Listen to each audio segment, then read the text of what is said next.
Siguiendo con el programa de la cátedra, hoy nos toca hablar de proteínas plasmáticas. Es necesario siempre hablar con los pacientes y decirles que la prueba no necesita un preparado especial. O sea, no necesitan ir en ayunas ni nada, ayunos especiales, nada. El examen de proteínas en plasma que proporciona información que refleja estados patológicos de numerosos sistemas de nuestro organismo. Pero la medición más frecuente realizada a las proteínas son las proteínas totales, que suele hacerse en suero, sin presencia de fibrinógeno ni ningún anticoagulante, y que puede diluirse ligeramente las proteínas en plasma, o sea, se centrifuga. Aunque la determinación de proteínas totales proporciona información al médico acerca del estado general del paciente con relación a su nutrición o con alguna enfermedad orgánica grave, como en los estados de pérdida de proteína, sea por piel, renal, gastrointestinal, o la cuantificación adicional de albúmina, por ejemplo, es más informativa con respecto al estado de nutrición, o sea, la capacidad que tiene el hígado de formar proteínas,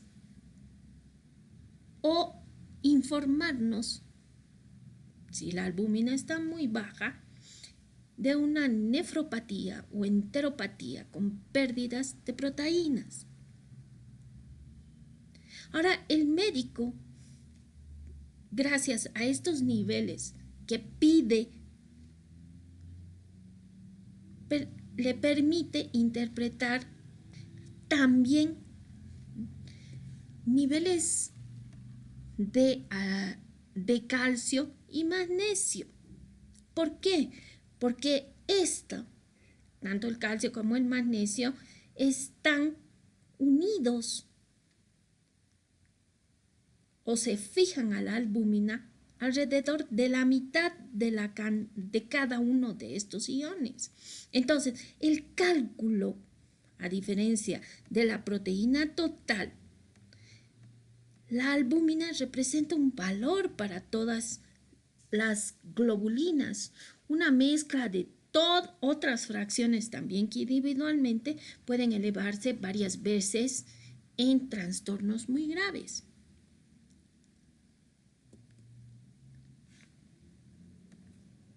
Aquí está hablando de lo mismo. Por eso, la electrofloresis de proteínas separa estas globulinas de la albúmina y resuelve las proteínas principales del suero en patrones que pueden ser altamente específicos para algunas enfermedades. O sea, estar altos, estar bajos, alterar su valor normal en patologías o enfermedades muy específicas. Ahora, hay técnicas de alta resolución que pueden proporcionar una visión de estos componentes en concentraciones de hasta un 0.1 gramos por decilitro. Pero la cuantificación mediante el examen de proteínas teñidas no es totalmente fiable. Por eso deben emplearse métodos alternativos, como la electroforesis. Y este es la electroforesis de proteínas. Entonces, ¿en qué consiste? En darnos los valores de albúmina y de globulina.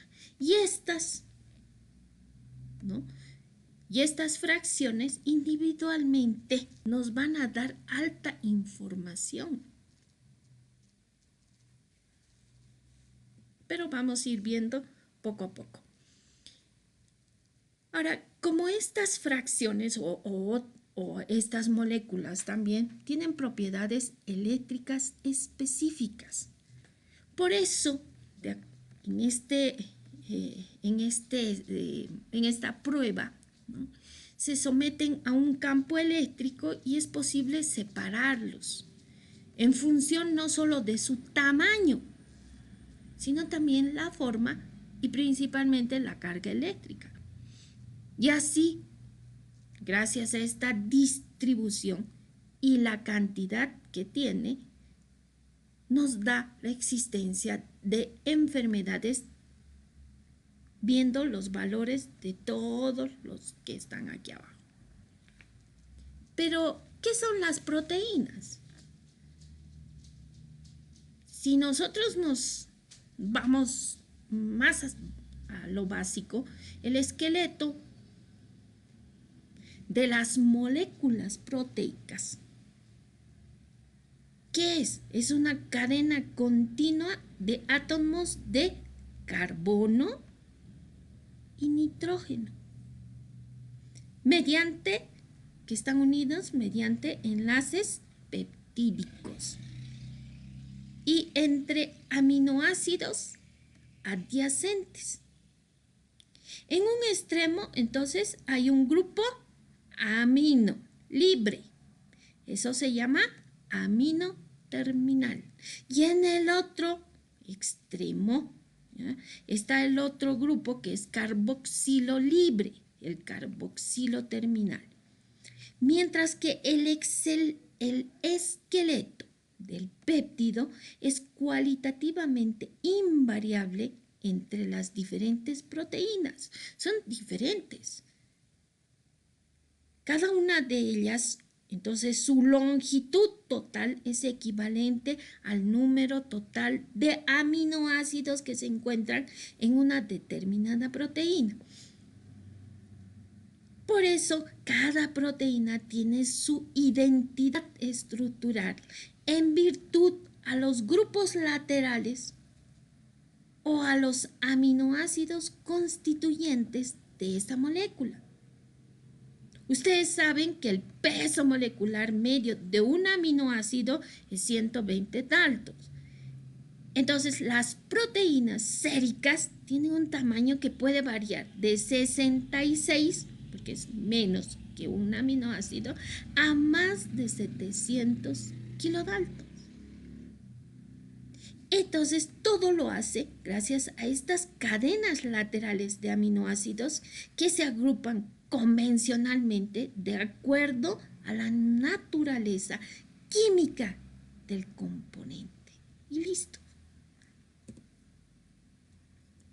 ¿Y cómo se forman entonces? En aminoácidos. ¿Cómo obtenemos las proteínas? De la dieta. En la dieta nosotros consumimos plantas, derivados de animales, es lo más rico, ¿no? Pero a excepción de todas ellas, las hormonas peptídicas y las inmunoglobulinas, las proteínas plasmáticas son sintetizadas exclusivamente o preferentemente por el hígado. ¿Y esas cuáles son? La albúmina, los factores de coagulación, factores del complemento, las lipoproteínas, las proteínas o los reactantes de fase agudo que vamos a ver en inmunología. Entonces, ¿cuál es la función de las proteínas? Primero, ya están ustedes dominando fisiopato, actúan dentro de lo que es la presión osmótica en el plasma. Ya está, esa es una de sus principales funciones. Pero también transporte, defensa, las inmunoglobulinas o las gamaglobulinas y la hemostasia, principalmente el fibrinógeno. Entonces, ¿quiénes transportan? Las alfa-globulinas y las beta-globulinas. Ahora, ¿cuál es el valor? La proteína total sérica tiene un intervalo en el adulto de 6.3 a 8 gramos. Sí, en niños hay cierta diferencia que es bueno que conozcan, pero que me dominen el valor en adultos, con eso estamos servidos. Las proteínas plasmáticas, ¿qué valoran? Valoran la albúmina y las globulinas. Estas son las principales proteínas que hay en el plasma, pero también se compara la cantidad de albúmina y globulina, o sea, un cociente albúmina-globulina, y su valor es mayor a 1. Y nos sirve mucho, por ejemplo, en el mieloma múltiple, ¿no? A ver, ¿cuál es la utilidad?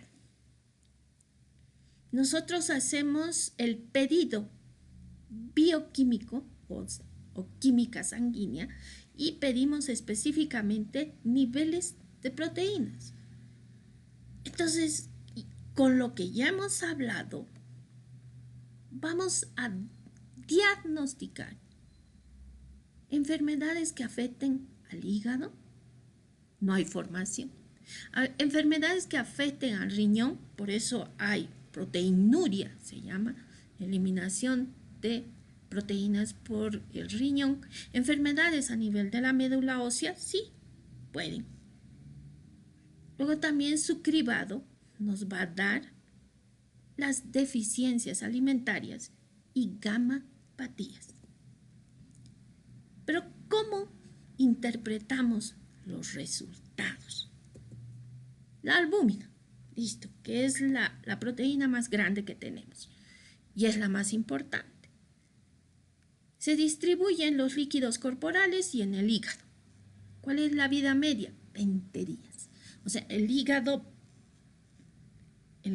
forma la albúmina y en tu circulación está 20 días. Entonces, pedir de un día para el otro, 2 días para el otro, no, tenemos que tener en cuenta que tenemos un rango y son 20 días que podemos tener ese mismo rango.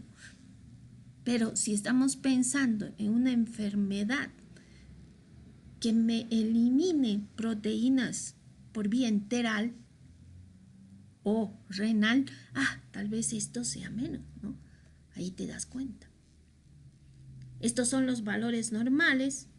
Entonces pedimos albúmina en suero para la valoración principalmente del estado nutricional, la evaluación de una enfermedad crónica o la evaluación de una hepatopatía. Entonces, ¿cuándo está disminuida? La disminución de la síntesis hepática, una reacción de fase aguda, o sea, una inflamación y enfermedad crónica pueden hacer que la albúmina disminuya. ¿Por qué? Por eso también se habla que la albúmina es un reactante de fase negativo, no positivo. ¿Por qué? Porque como el organismo en un proceso inflamatorio, sea crónico, no crónico o agudo, el hígado se encuentra produciendo gran cantidad de reactantes de fase aguda y no albúmina.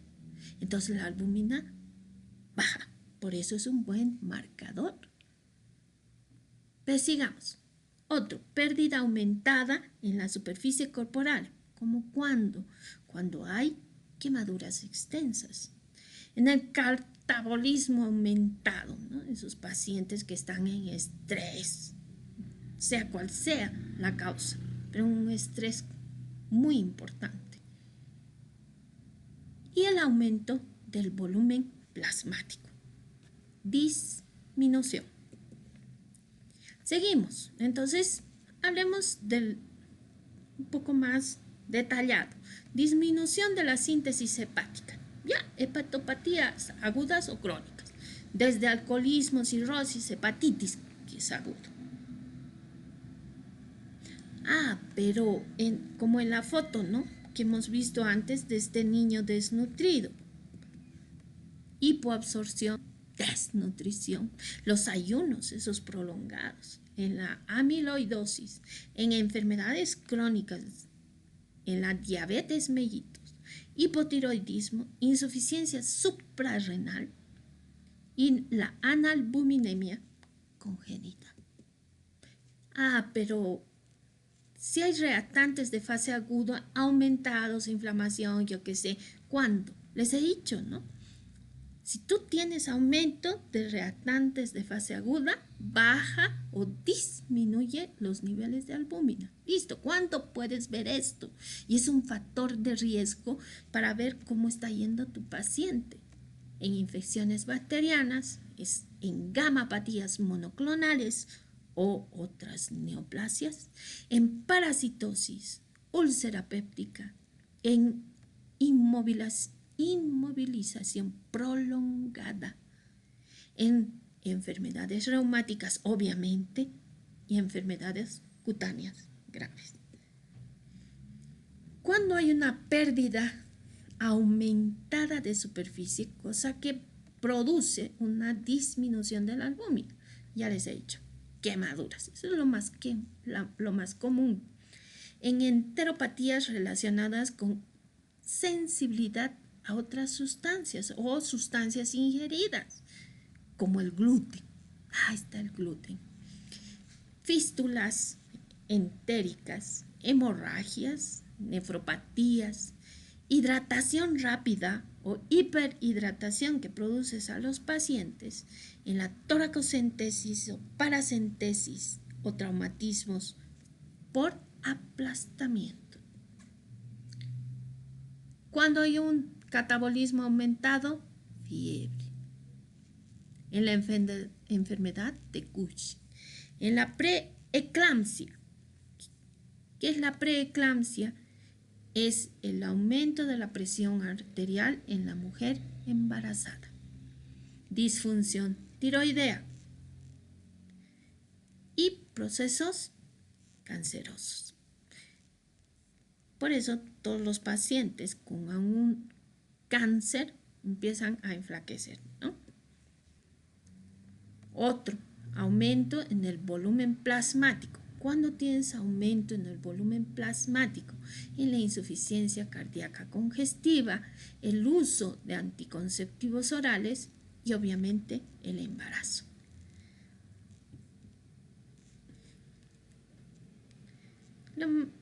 En deficiencias nutricionales,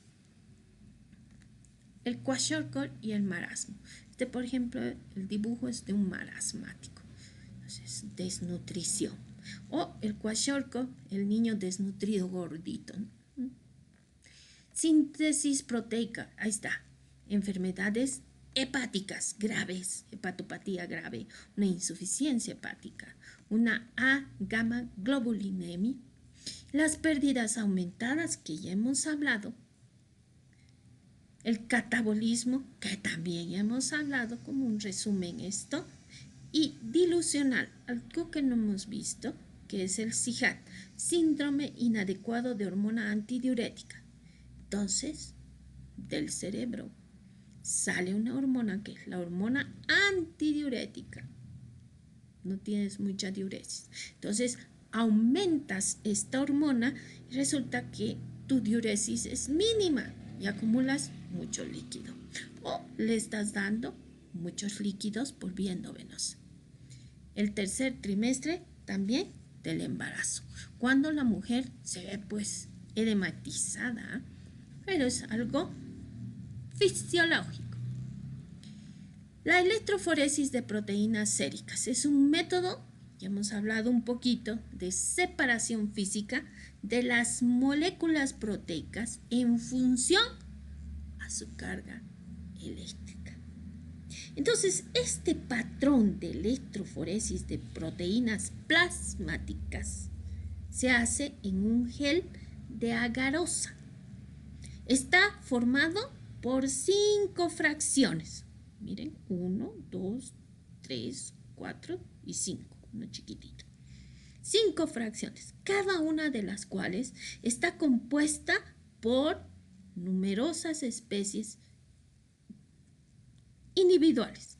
Algunas de las principales proteínas, ¿no?, que se esquematiza aquí, y algunas especies tienen más, otras menos, yo qué sé. Pero nosotros como humanos, nuestro esquema, es normal. La albúmina, alfa 1, alfa 2 globulinas, la beta 1, beta 2 y la gamma. Esta, la casi plana. Lo mismo, ¿no? La gamma, ¿no?, la casi plana en el anterior, y aquí está un poco más, pero es un esquema, ¿no? Y estos son sus valores. De la albúmina, 3.5, 5.0 de gramos por decilitro, que es la mayor. ¿Para qué se usa? Ya les he dicho, es el control y el seguimiento de pacientes con alguna gamapatía. Ahora, las gamapatías monoclonales se hace entonces el diagnóstico con electroforesis de proteínas. ¿Por qué? Porque la fuerza iónica que determina la cantidad de corriente y el movimiento de estas proteínas que van a un voltaje fijo o no, entonces esta fuerza iónica en algunas enfermedades es baja. Por eso las proteínas, no porque tenga más corriente, menos corriente, por la enfermedad que está cursando, no están cargadas.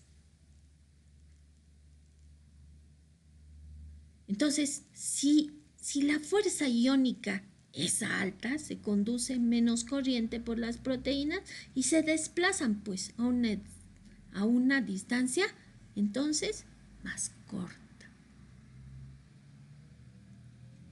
Entonces, este gel es un fijador muy suave. Este gel el gel de agarosa es muy suave. Y se precipitan las proteínas en este y logran hacer el emigrado de las proteínas. Y ahí se van tiñendo. El gel se seca y libera el exceso del colorante y listo. Entonces, ayuda también en el diagnóstico de hepatopatías y en cualquier paciente con proteínas séricas alteradas, monoclonales principalmente. Entonces, ¿cuál es la interpretación? Aquí tenemos.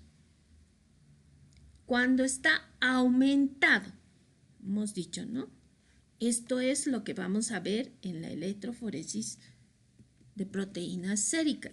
Entonces, cuando está aumentado la albúmina, ya deshidratación, bisalbuminemia, altas dosis de antibióticos, principalmente los beta-lactámicos, la hiperazoemia, en la pancreatitis, la alfa-1 globulina, otras patologías, pero trastornos inflamatorios agudos principalmente. La alfa-2 globulina, síndromes inflamatorios. El síndrome nefrótico, la estimulación estrogénica aumentada. En casos de hemólisis, en casos de cáncer, tuberculosis. La alfa-2 tiene mayores datos. La beta-globulina en el embarazo, en la anemia ferropénica. Y la gamma, principalmente la presencia de anticuerpos. O sea, gamapatías policlonales, infecciones crónicas, el SIDA, las infecciones hepáticas, trastornos autoinmunitarios y algunos tipos de leucemia. Y con la gamma, el mieloma múltiple también. ¿Cuándo están disminuidos? Menos, ¿no? Pero también tenemos.